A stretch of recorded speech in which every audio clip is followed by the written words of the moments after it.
years are among the most formative, so when kids end up in the throes of addiction, it could easily derail them for the rest of their lives.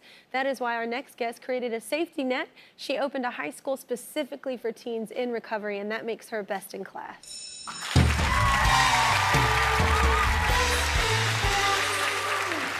From Victory High School in Tampa, y'all say hello to Tina. Give it up for her. Nice to have you on the show. Thank you so much. You are like an angel on earth. I want to start with your story, though. Like this ties into you. You struggled with addiction, right? Yes, yes. I actually am a survivor of childhood trauma, rape, and domestic violence. Oh my and by gosh. the age of 18, I was addicted to drugs and alcohol, and so I struggled with learning disabilities. Yeah, and ADHD, and I barely, passed high school, but I actually had one professor that in my darkest place of my addictions, and I just wanted to end it all, and she reached out to me, and she shared with me, she said, everything you've been through, all the pain that you've been through, you can actually use that for a purpose and help kids.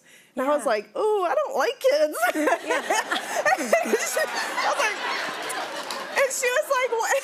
She's like, what is your major? I'm like, interior design. I wanted to make money. Like, it's amazing. I don't like children, but thank you for the offer. You know what's funny? I'm a mom. I didn't babysit. I wasn't that kid either. Right? It's like until you have your own, you're kind of like, no, they belong to you. Take care of them.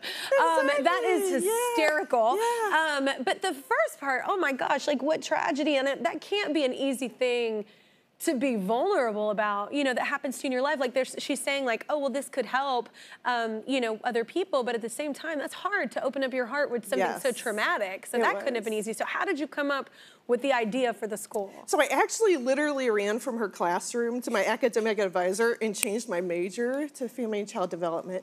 And I got sober at 23 years old. And I actually graduated from college by the grace of God. Congratulations. Barely passed. And then I pursued social work, and my first social work job, I actually had 32 children on my caseload, and each one had a bit of my story. And I thought, what better way to be able to help people than when I've been through, and to use my healing, and giving them hope. And so that's what happened. It could be the light at the end of the tunnel for them. They don't see it, Yeah, actually. And you've actually been there. That's far more helpful than somebody just doing lip service, Absolutely. Yeah. Well, how is your school different from other schools? So at Victory High School, actually, a lot of our students come to us. They've been expelled multiple times. They feel like victims.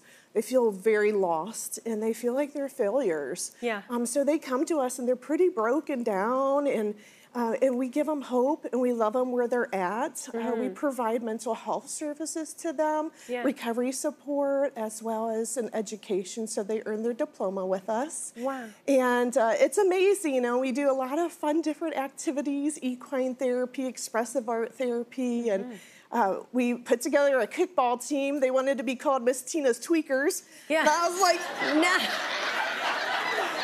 I'm like, we need to make it a little more positive. So they were like, okay, what about bunts, not blunts? I was like, oh my God, they're hilarious. They should be stand-up comedians. So we came up with dope kickers. Oh my God. I love those kids. So we have a kickball team, a flag football team, and a pickleball team now. That's so cool. All the physical health, the mental health, emotional health. Every kid needs that, but especially, a lot of these kids, even yourself, like you were dealt that hand. You didn't ask for that hand. You know what I'm saying? Yes. That was done to you, right? So it's like what you take with that and how you show them how you can turn that around and use that as an incredible thing. So this I find cool. So they make bracelets, and it's basically they can show up in these bracelets. It shares kind of the mood they're in, right? Absolutely, yeah. So I brought some of the bracelets to show you. So our main priority is actually to keep our students alive. Our secondary goal is for them to learn how to emotionally regulate themselves, because when people are in the darkness of addictions, they're self-medicating. Yeah. And usually it's pain or escaping. Or, yes, yeah. And so it's important for them to identify every day the feeling that they have. And it's not just happy or angry, you know, there's a lot more other feelings. And so we start with, it's called How's Your Engine Running? So there's a bracelet that they can actually put on. And that is if they're too worried, if they have high anxiety that day. And it just kind of visually signifies where they're at, you know, emotionally. They have green. Green is actually a bracelet that is that they're on target, they're focused, they're ready to learn, okay? So green is, you know, good. That's our goal each day. And then we have a blue bracelet that they'll wear, and this is if they're too tired, or maybe they just come across as they don't care that day. Now, some students will wear every single color. Some of them will mix match, but our goal is for them to end the day on green. Yeah. So they do receive individual counseling each week and group therapy and all of that, and we help stabilize their emotions then. That's incredibly cool what you do. Joining us now is one of Tina's students. Everybody say hello to Peyton. Give it up. Looking so sharp. Thank you look so handsome. So you're doing great now, but how did you end up at Victory High? It all started with my parents' divorce. That's where it all really started to spiral, and like that's where my actions started to like really like start to digress and like really start to just change from like who I used to be. I was very happy, very uplifting, and it just all changed after that. And it all started with like me and getting into substances like marijuana, and that was my main drug of choice, and that's really what led me into most of this. And one of the instances was I got into a car with these kids that were underage, and unfortunately they flipped the car with me in it, and the cops showed up and they told me that I should not have survived that. It was the craziest thing like that's ever happened to me. Like the car was completely upside down, and like we had to crawl out through the windows. It was very, very scary. But the only thing I got from it was, I can't really show you, but it's a little scar right here. Yeah. Yeah.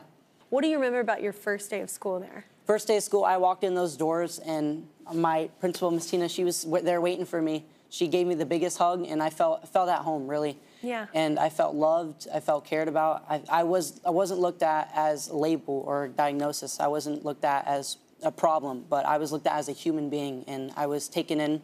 And so she had me transferred to a residential program. I was there for about 2 months, and I got out, and I was a completely different person. Like, I was very happy, very uplifting. Like a view from before and then now, it's crazy. It really is crazy. Well, it's amazing what we're capable of when we have people that believe in us and support us, and we've got to find our people that help us become the better versions of ourselves. Exactly, exactly. Yeah. Well, what do you remember about the first day with Peyton? He came to us and he just had this lost look. You could just look in their eyes and see just how much pain they're in and how much they're struggling. And with him, in his situation, it was more that he couldn't help his parents, and he couldn't help his brothers, and he couldn't help himself. So he had gotten to that point that he just couldn't help himself. And and I was actually walking him out into the parking lot with his bags to the transporter for him to go to residential drug treatment. And he hugged me and he said, "I love you, Miss Tina. Thanks for saving my life." And he said, "Promise me you'll take care of my family." And we did. We continued to do individual counseling and group therapy and everything with his family until he came back. Yeah. Looking out for them as well.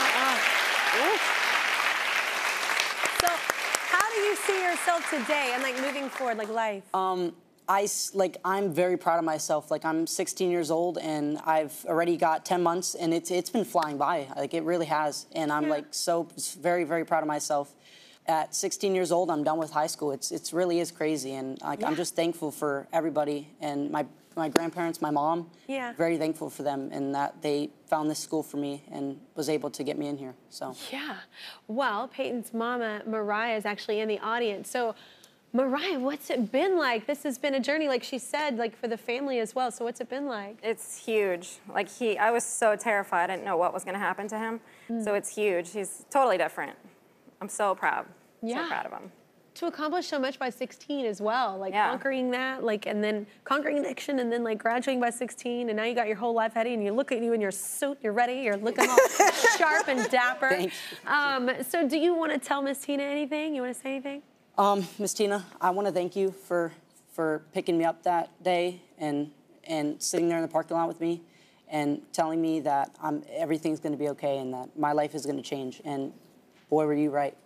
You really have turned my life around. You're my #1 supporter, Miss Tina. You've done everything you can for me, and look where we are now. So I really, really appreciate it, Miss Tina. Gosh. I just want to tell you I love you, and I appreciate it. I love you too. I love this show. I love getting to meet people like y'all. God, it makes you feel so good. We hear about just so many humans doing bad things, but this is like my favorite part of doing this show is you meet these incredible humans doing incredible things in organizations, incredible people turning their lives around. Very excited to be a part of this. Well, Tina, Scholastic believes that equitable access to quality education and resources has the power to change lives. We all know that. And that is why they are donating $10,000 to Victory High School to help you continue providing these amazing services to teens in your community. Thank you for joining us, Mariah, as well. And let's do a few commercials, and we'll be right back with what I'm liking.